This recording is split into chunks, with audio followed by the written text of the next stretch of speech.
Hey everyone, welcome to Movie Watch. I'm your watcher Steve, and today I will be giving you my review of House of the Dragon Episode 2. Please be aware that this review will contain spoilers, as I will be going through the events of the episode before giving you my final thoughts. So let's begin. We open to the scene of a beach where men have been tied down and are being eaten by crabs after being left there by the Crab King. The purpose of the scene is to show the audience the threat Westeros faces and to showcase King Viseros' ignorance towards the situation. Cutting to a small council meeting, we find that the Lord Commander of the King's Guard has died, and the council are discussing the need to fill the now empty space. During the meeting, Lord Corlys storms in and he is very angry about the situation in the Step Zones. The crab feeder has destroyed another of his ships, continues to threaten the shipping lanes, and nothing is being done about it. The king's lack of action is starting to create cracks. The king is not prepared to fight the Crab King due to the fear of starting a war with the Free Cities. Rhaenyra, who is also present at the meeting, as she is the king's cupbearer, gives an unwanted recommendation that the king has dragons and should use them against the enemy. She is quickly brushed off and not given any consideration though. The council also discussed Prince Daemon. He has taken Storm's End and has been squatting there for the past 6 months. In the next scene, after being dismissed by the king and his council, Rhaenyra is sent to make a decision on which knight should become the next King's Guard. In questioning the options, Rhaenyra is quite unimpressed until Sir Criston Cole is announced. In the end, she picks him as he is the only knight that has any battle experience. Otto, the King's Hand, disagrees with her, as he would prefer one of the larger houses to be chosen, as they are greater allies to the throne. Rhaenyra uses her intelligence though, and argues that she and the king should be protected by someone that has combat experience and not someone that has only ever competed in tournaments. It was nice to see her use her intelligence to win her argument. She knows that no one can argue with logic. We then cut to Viseros, who is talking with Alison about a carving he has been making of old Valyria. He reminisces and talks of how the glory of old Valyria will never be seen again. While talking, he drops a figurine of a dragon, which I believe is foreshadowing for his house falling to pieces. Viseros also talks with Alison about Rhaenyra, as he worries about his daughter. She has hardly spoken to him, and he is very concerned about her. She gives the king advice and tells him that he should approach his daughter and not wait for her to go to him. Moving on, we are now with Rhaenyra and Alison talking. They discuss how everyone is trying to marry the king off, but Rhaenyra feels it is too soon as it's only been 6 months since her mother passed away. Alison consoles Rhaenyra and tells her that her father loves her and he chose her to be his heir. This doesn't do much to help Rhaenyra though, as she argues that the king didn't choose her, but rather rejected Daemon.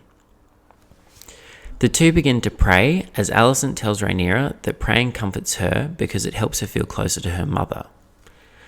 Alison seems to be quite a religious person, and the two girls seem very close and have a bond. I think Alison in many ways is like a rock to Rhaenyra, as I don't think she has anyone else to talk to but Alison. In this scene, Alison also tries to help the relationship between the king and his daughter, as she tells Rhaenyra that her own father doesn't know girls either, and says that she has to be the one to make the effort to speak with him. Remembering that the king asked for Alison's help, I think although she is doing this to help both Rhaenyra and the king, this scene shows how she is good at very subtly manipulating people, which I feel we will probably see more of later in the series. From here, we then cut to Viserys talking with Lord Corlys and his wife, Princess Rhaenys. The king apologizes for the heated discussion that they had earlier and says he has to do all he can to avoid war. Corlys says he understands and agrees that no one desires open war, but does warn the king that the eyes of the enemies are on them. Daemon has taken Dragonstone, the king's heir is a woman, which is frowned upon in every society apparently, and now a foreigner is challenging one of their most prized shipping lanes. Rhaenys agrees with her husband and agrees that the crown is vulnerable. The two then propose to the king that they join their families, that Viseros should marry their daughter. Viseros doesn't seem overly keen on this idea though, and admits he's not given marriage much thought. They do understand, but Rhaenys warns him again that the realm expects him to marry sooner rather than later. Moving on, it's dinner time, and we are with Rhaenyra and Viseros, who seem to be eating in silence. Rhaenyra opens the dialogue and points out that they haven't spoken much since her mother has died. Viseros, who is still emotional about his wife, says he loved Rhaenyra's mother very much, but the conversation still is very awkward, with many pauses. Rhaenyra informs the king that she chose Sir Criston as the new King's Guard, and then there's another pause in the discussion. Paddy and Millie play their parts very well. They definitely knew the assignment. Rhaenyra then tries to discuss the issue with the crab feeder again, but the king dismisses her once more, already deeming her counsel as unneeded without hearing what she has to say. The scene ends there and we move on, cutting to an image of maggots. The king's pinky is rotting. It's the same finger that we saw get cut by the Iron Throne in the previous episode. He places his hand in the maggots so that they can eat the dead flesh and prevent the rot. His hand, Otto, is present, as well as the Grand Maester. Viserys discusses with Otto the marriage proposal made by Lord Corlys. Otto thinks that Lord Corlys is overreached, as this is an issue for the whole council to discuss. One of the king's concerns with the proposal is that Lady Laena is very young and Viserys is still not over the loss of his wife. The Grand Maester's view is that the marriage would help to heal the realm, but Viserys also worries what Rhaenyra might think. Showing the lack of respect he has for the princess, the Grand Maester says it does not matter what she thinks. The ever-manipulative Otto says that he does not envy the king and that he would not wish to replace his own dead wife. Although nothing of the king is said, it is very clear that Otto does not wish the king to marry anyone but his daughter. The next day we find Viserys walking with Laena, Lord Corlys' daughter. She is very young indeed, only 12 years old. The two try to make small talk. Laena asks what it was like flying the Black Dread, and Viserys responds that he only rode Balerion a short time. The conversation is slightly awkward. During the conversation, there is a line said by Viserys where he says, "I imagine even dragons get lonely," which I believe is a reference to himself feeling lonely, because remember, Targaryens often refer to themselves as dragons. After this is said, Laena stops and tells the king that it would be an honour to join their great houses as they had done in Old Valyria, and that she would give him many children of pure Valyrian blood, strengthening his line. Viserys quickly surmises that this is what Lord Corlys told her to say, and asks instead what her mother told her. Laena responds that she would not have to bed him until she was 14. Just like with the audience, this response is too much for Viserys, who is uncomfortable with the age gap between them. As the two continue their walk, we see Rhaenyra watching them from a balcony. Rhaenyra does not like the situation and goes to walk away when she happens on Princess Rhaenys, who is also watching the two walk. Rhaenys takes this opportunity to have a frank conversation with Rhaenyra and tells her that she understands the order of things and that she doesn't think Rhaenyra does, by which she means that in their society, men rule and women are there to provide them with heirs and nothing more. Rhaenys tries to educate Rhaenyra on how they as women do not and will never have true power in Westeros. Rhaenys was the only other person aside from Viserys that was considered to be the next ruler after Jaehaerys, but in truth she was never considered because of her gender. Although Rhaenyra takes this information as an insult, I believe this is not done to get a rise out of Rhaenyra, but because Rhaenys actually cares about her niece and can empathise, as she has been in the position before and knows what it's like. And when you think about it, she's the only woman in Westeros who has truly shared the experience with Rhaenyra. Although Rhaenys portrays a hard outer shell, I think she may end up being one of the most caring individuals in the show. A bit like the Hound in Game of Thrones, I think. We then cut to a short scene with Viseros and Alison, where he confides in her more about the proposal made by Lord Corlys and how he isn't that keen on the match. Like Rhaenyra, there appears to be a bond between he and Alison. She supports him and gives him a gift, the dragon he dropped earlier in the episode, now repaired. Otto then enters announcing that he called an emergency session of the small council. The meeting is regarding Daemon, who stole a dragon egg, which, as it turns out, was the dragon egg that was meant to be given to Prince Balon, the king's dead son. Daemon left a note when he took the egg, which stated that he took it as he is planning on marrying his whore and wishes to have his child nest with the egg in its cot when it is born. Viserys knows that Daemon is just wanting attention, but when he discovers which egg he stole, he becomes very angry. Otto comes with Viserys and heads for Dragonstone, where Daemon is, in order to retrieve the egg for the king. But before leaving for Dragonstone, Otto encourages Alison to see the king again that night. He's obviously trying his hardest to set the two up. We then cut to a very foggy Dragonstone, where Daemon and his armed men meet Otto on the mountain path towards the keep. He is holding the egg in hand, knowing full well Otto has come to recover it. The negotiations don't go too well, and swords are drawn. Daemon's dragon appears from over the other side of the mountain to defend him, but then another dragon is heard in the distance. Rhaenyra appears out of the clouds from nowhere, riding her dragon Syrax. She lands and joins the talks with Otto and Daemon. Ignoring Otto, she walks straight past him and speaks with Daemon in Valyrian. She says to Daemon that if he wants to be heir so bad, he should just kill her and be done with it all, calling his bluff. Daemon gives in, of course, as he cannot do it, and proceeds to give her the egg. The scene ends there, with Rhaenyra flying straight back to King's Landing, having gotten the job done. There is then a short scene with Daemon and his whore, who is very unimpressed with him, as she had told him previously that she never wanted to have children.